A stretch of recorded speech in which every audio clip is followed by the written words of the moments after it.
Hello, and welcome back to the Music Majors Club Unpacked. My name is Jesse, and we have arrived.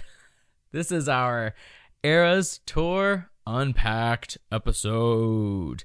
A highly anticipated, highly requested episode where we unpack not only Taylor Swift, but the Eras Tour show and movie.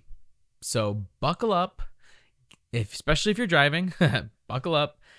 We have a lot of great stuff in store today, so I cannot wait to unpack all of the Eras Tour content, the Taylor Swift complex, and really dive in. If you are watching, you are seeing all of my Taylor Swift merch. I have a Taylor Swift crew neck on. This is the full Taylor Swift Eras Tour pattern on the crop top. So it's like all of her albums, all of her eras, you might say. The photos, a compilation on the sweater. And in the additional details of the set, I have some Eras Tour merch. So I do have the Eras Tour soda cup. I have the cup with that same pattern, all the albums, and the Eras Tour popcorn bucket. Wow.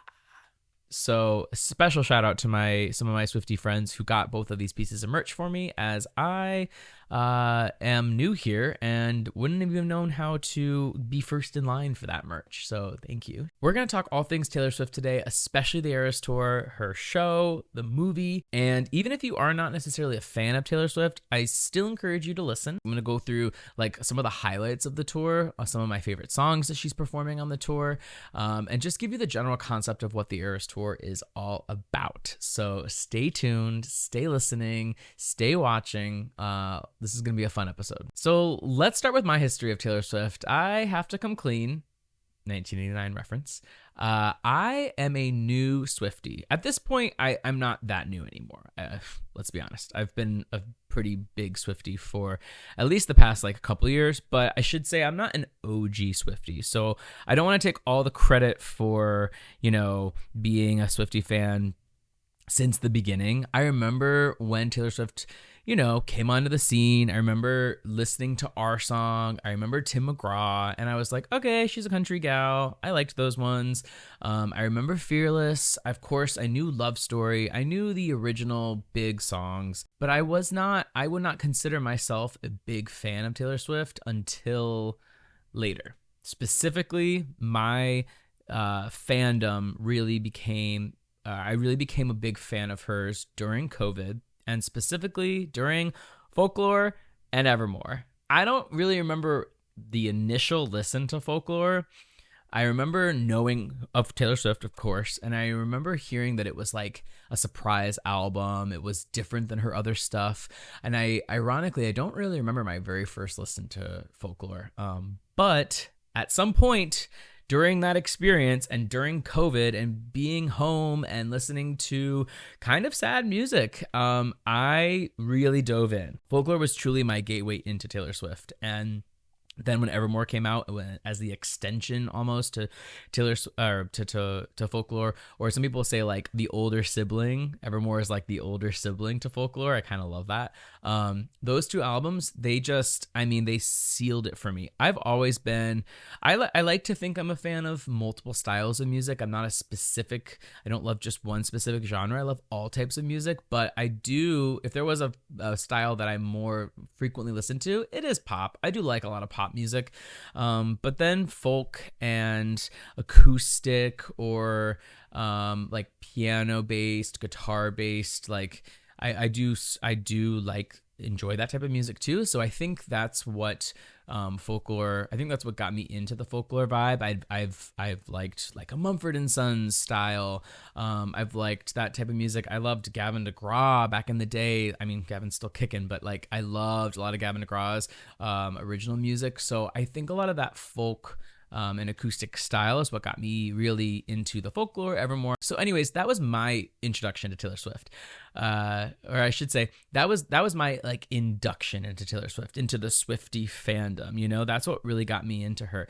And it wasn't until I had started meeting other Swifties that I started getting like more involved in the Swiftie nation, and started listening to the other music. And of course, with the re-records, like with all that new music coming out, I mean, I hadn't really listened to like all of Red. I didn't know all of Red, and I certainly did not know all of Speak Now or Fearless. Like, I did not know those albums at all. I knew 1989, like I knew those songs, and I knew Reputation, but the originals, those original albums, I did not know those like at all. So the re-records definitely brought me back in through the history of Taylor Swift, through her eras, which of course is the design of the Eras Tour, bringing you through the history of all of her music. And I think that just makes sense in tandem to what she's doing with the re-records. It's like all designed to be, you know, to keep bringing people in. It's an amazing strategy almost to keep listeners involved, like her OG listeners, and then even like new listeners, new fans of hers that can go back through her discography and learn and like fall in love with her even more. So that's kind of my history with Taylor Swift. And it's so funny. I think Taylor Swift got such a bad rep for a while of people just like, I believe they were just oversaturated with her. And I think that's what happens to a lot of artists. They just get overplayed and they get pushed, and it's like all you hear is that one artist, or all you hear is like about that artist, which is what leads so perfectly into Reputation, where she's like, okay, well then screw all of you. Like, my reputation is my own, you know, like I'll take back my reputation with whatever I decide, and I make the rules kind of thing, you know? But I think that's what happens with artists. And I watched a really interesting video about, or I heard somebody talking about Taylor Swift being, people just hated Taylor Swift just to hate her. Like, and that's any artist that happens in the industry of like an oversaturated artist or genre or style or food or whatever. Like, too much of one thing, of course, can be too much. So I think it was just easy for people to start like hating on Taylor Swift, but she's just come so full circle with now, like, she's just the biggest artist in the world. Like, she just everything she does is on this, you know, grand scale, and I really applaud her for like going through the motion of like the highs, the lows, and now she's huge. She's everywhere, you know. And I think that all culminates from this tour specifically too. Like, in addition to the re-records, but the tour, having all these different albums, having this reached so many different listeners, especially so many different generations of listeners. Like, they were saying there's like 3 different generations at Taylor Swift concerts, you know, like the age range is so wide because she has like her old fans, she has her new fans, and she has everything in between. Like, the reach is so far. And I think that's what's really cool too about bringing it into theaters, like being able to see the Eras Tour in theaters, so that it just pushes her reach even further. Anyone can go and see the movie, because obviously we knew that the tour itself was like impossible to get tickets to, Ticketmaster, all that scandal, all that drama. But now it's more accessible to be able to go and see the tour in theaters. Love it. And then that's the exact same concept I love that her and Beyonce have both brought the tour to theaters. I think that's so amazing. And it's such an easy move. It's like you're already doing this. You might as well keep it going and bring it to theaters. And with Beyonce in mind, I think it's so great that 2 women can be successful at the same time. They don't have to be more successful than the other. They don't have to be in competition with another. You know, everyone's like, oh, Beyonce versus Taylor Swift versus Beyonce. It's like, we can all appreciate a talented performer, and they don't have to be in competition with each other. They're not in competition with anybody. They're the most successful women on the planet. So there's no competition, at least from what this Swiftie thinks, you know, like whatever. I can't wait to go see the Beyonce movie. I've heard that it's more like a documentary than just the actual show, and I actually want both. I want both for both artists. I want a documentary of the tour, and I want the tour. And Taylor's so far has just been the tour. You know, it's just like you're actually at the show. Beyonce's, we'll see what Beyonce's comes out to. I want to see it both. I did not get to go to Beyonce's tour, so I want to actually see the full tour, but I also want a documentary. So I want it all. But I did get to go see Taylor. So I saw Taylor, and this was the first time I ever saw Taylor Swift. I saw the Eras tour in Tampa at Raymond James Stadium. Huge, phenomenal, biggest concert I think I've ever seen, other than BTS in Wembley Stadium. Those are definitely the biggest shows I've ever seen. I saw BTS in London and at Wembley Stadium a couple years ago, just before the pandemic, actually. That was phenomenal. Army, where you at? So that was that is the other biggest show I've ever seen. Wembley Stadium, BTS, but Taylor's at Raymond James. That was absolutely the biggest show, other than BTS in Wembley that I've seen. So not only was it like an amazing time to see Taylor Swift because it's in this huge stadium, it's her biggest show ever, but it was my first time seeing her, so it was so cool. And I went with my Swiftie friends. It was so much fun. And that's why I think about going to see the movie is really cool to do, because like you don't have to be a big fan to go appreciate the movie. You can go see the movie, you can enjoy it, you can have a good time, you can sit and enjoy the movie, you can get up and dance and whatever. So not only did I see the Eras tour live in concert, but I also saw the Eras tour movie in theaters. I saw it twice, actually. The first time I saw it with my Swiftie friends, the same Swiftie friends I went to the tour with, and we were up and dancing, having a good time. That was right when the movie came out in theaters, so a lot of people were up and dancing, which I thought was fun. I get it, if you're too much and like obnoxious, you don't want to ruin other people's experience, so I do get that. I do know that can be a little bit much, but most people were up and dancing, and it was a really good time. The second time I saw it, were with my friends, and they're Swifties. They're not as probably big as Swifties as my other friends, but we went and we saw it, and we had a good time. We sat. It was fine. I tried to stay chill and, cool, calm, collected. But it was cool to see like both sides of like go to the theaters in both sides of the experience, where you have a big group of Swifties and then like more moderate, and I think that's why it's cool that it's in theaters, just like Beyonce's movie will be in theaters, so that everyone can experience it, whether you're a mega fan, whether you're a newbie, or somewhere in between. It's like, why not open up music for everyone? What a concept. So diving into the specifics of the show and of the movie, let's talk about some of the different songs that they played at the Eras tour. Let's talk about some of the ones that they didn't play. And I want to go era by era. Technically, all the songs, like every song sounded amazing. It's on this mega stage. The accoutrements, the effects, the lighting, the dancers, the everything is to the max. Like everything, of course, is amazing. But I'm going to more highlight some of like my favorites in seeing it. When the Eras tour starts, it has this huge mashup, this like mega mix of little sound bites from each era. And I just think that is so cool. If you haven't heard it yet, I'll link a sample of it down below. I think that is just so cool. It gets you so hyped. It gets you so ready for the beginning of the show. And I remember walking in the first night that I saw it, and we were running because we thought there were previews and there weren't previews. So we were running a little bit late, and we were running, and I could hear this opening thing playing, and I was like, oh my gosh, this is it. And it was so exciting. Like I was so hyped. And right when we like got into our seats, it was like, it's been a long time coming, but, and then it just started, because it starts with Miss Americana and the Heartbreak Prince. And it is such a banger. Like from the beginning, it's just lit. It's crazy.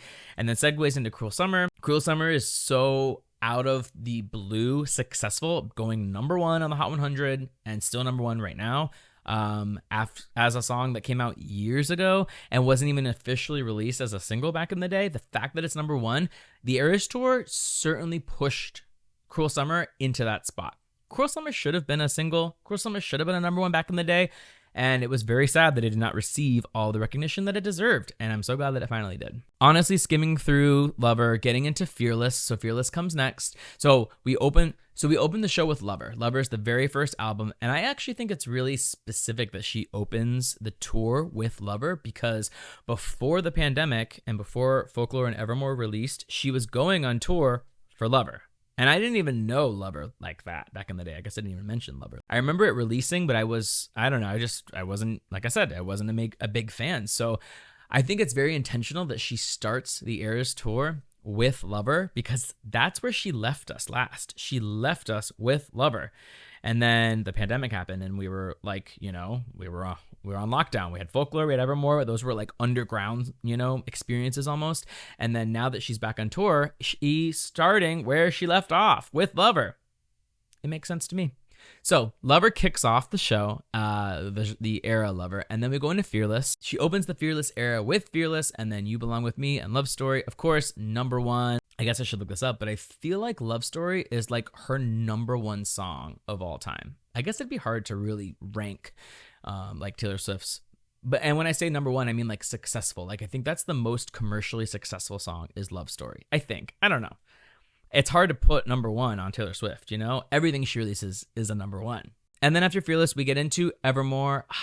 So great, so great. Of course, a little bit less like energy, a little bit more somber of an experience. Of course, if you're a fan of this era, this is like, everything just looks amazing, but you're in the woods, you've got the trees, it's beautiful. There were some songs that didn't make it to the movie version. Like I said, we'll talk about it. I have a post on TikTok that is actually my very first post on TikTok to have 1 million views, which is crazy, okay? Numbers, whatever, they're fine. They're not the end of the world, not the biggest deal. But it's my first post to ever have 1 million views, and it's about the songs that are scrapped from the movie. So people were not happy. But with skip songs in mind, this one has one of them. And I should say Lover also had a skip song too in the movie. So the movie, like I mentioned, does not include everything. In the movie version, in Lover, they do skip The Archer. Very sad. And then in Evermore, they do skip 'Tis a Damn Season, which is how Evermore starts in the show. Very sad. I don't know why. But I love that she plays Champagne Problems. I think that's one of Taylor Swift's own favorite songs. I think she loves Champagne Problems. So I think I love that. I love that. And then, of course, Willow with the whole like cape and the whole, witchy vibe with the little orbs they're all holding. I think that's so cool. They really leaned into that being a cool aesthetic and a cool vibe from the music video. So I love that they brought that to the show. And yeah, I mean, Evermore was always rumored to have been not one of Taylor Swift's favorite genres. She doesn't post about it very much. She didn't promote it very much as far as what the internet thinks, She did still release a lot for it, but the internet always joked that like she hated Evermore, or that it was not her favorite. And she acknowledges it in one of the very first shows. She's like, okay, I know the internet thinks that I hate Evermore, but I don't. And so here we are. We're in the Evermore era. And I love that. It's almost like she reclaimed her opinion and her own thoughts on Evermore. So I think that was really cool. Then leaving Evermore, we go into Reputation. Reputation was honestly iconic. The way that it starts, the hype, the impact, and especially going from that lower energy Evermore era into Reputation, they did that. The fan chant is iconic for Delicate. The 1, 2, 3, let's go.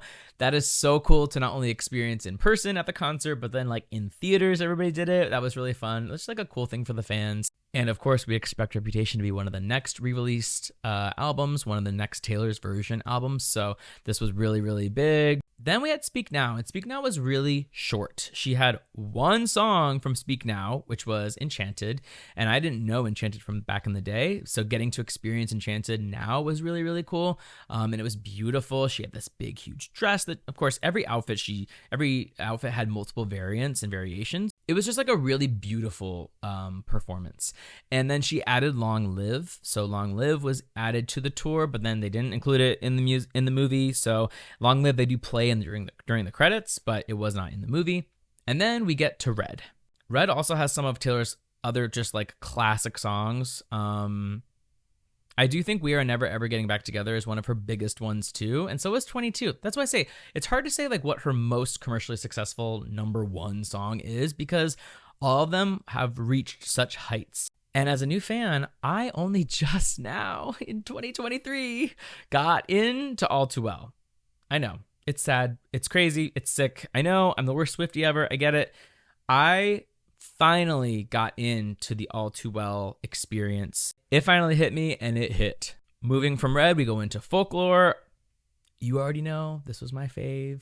Again, the aesthetics were just right. Like all the screens had like a woodsy aesthetic. They brought the Folklore house, like this little house that just looks like a little cabin in the woods. They brought that to the tour. She originally started this era with Invisible String, and Invisible String is absolutely one of my top Taylor songs. Of course, top one of my top songs off of Folklore, if not the top song.